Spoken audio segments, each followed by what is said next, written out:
કરજણ પોલીસને બાતમી મળી હતી કે તાલુકાના હલદરવા ગામની સીમમાં આવેલ રોયલ વીક એન્ડ હોમ સોસાયટીમાં મકાન નંબર 31 ભાડે રાખીને કેટલાક યુવાનો મિની કોલ સેન્ટર ચલાવે છે। જે બાતમીના આધારે પોલીસે રેડ કરીને મિની કોલ સેન્ટર ચલાવતા કુલ 11 યુવાનોને સ્થળ પરથી ઝડપી પાડ્યા હતા, જેમાં આ યુવાનો ગ્રાહકોને કોલ કરીને તેમજ ઈમેલ દ્વારા ઓફલાઈન શેર માર્કેટનું એકાઉન્ટ ખોલાવીને માર્કેટ પ્લસ નામની એપ તેમજ વર્ચ્યુઅલ ટ્રેડિંગ નામની એપ દ્વારા ગ્રાહકોને લલચાવીને તેઓના એકાઉન્ટમાં કમાણી થઈ છે એવું બતાવીને બાદમાં વધુ રૂપિયાનું રોકાણ કરાવી પછી તમારા ધંધામાં ખોટ આવી છે એમ કહીને રૂપિયા પડાવી લેતા હતા।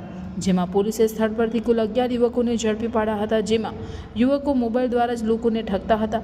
11 આરોપીઓમાંથી 2 સગીર વયના કિશોરનો સમાવેશ થાય છે, જ્યારે અન્ય 2 યુવાનો સ્થળ પર મળી આવેલ ન હોય પોલીસે તેઓની શોધખોળ હાથ ધરેલ છે। કરજણ પોલીસે સ્થળ પરથી વિવિધ કંપનીઓના 8 સિમ કાર્ડ, 12 મોબાઈલ તેમજ વિવિધ ચોપડાઓમાં ગ્રાહકોના કોન્ટેક્ટ નંબર લખેલ ચોપડાઓ જપ્ત કરેલ છે। પોલીસે 13 સામે કલમ 419, 420 અને 120 મુજબ ગુનો નોંધી કાર્યવાહી હાથ ધરી છે।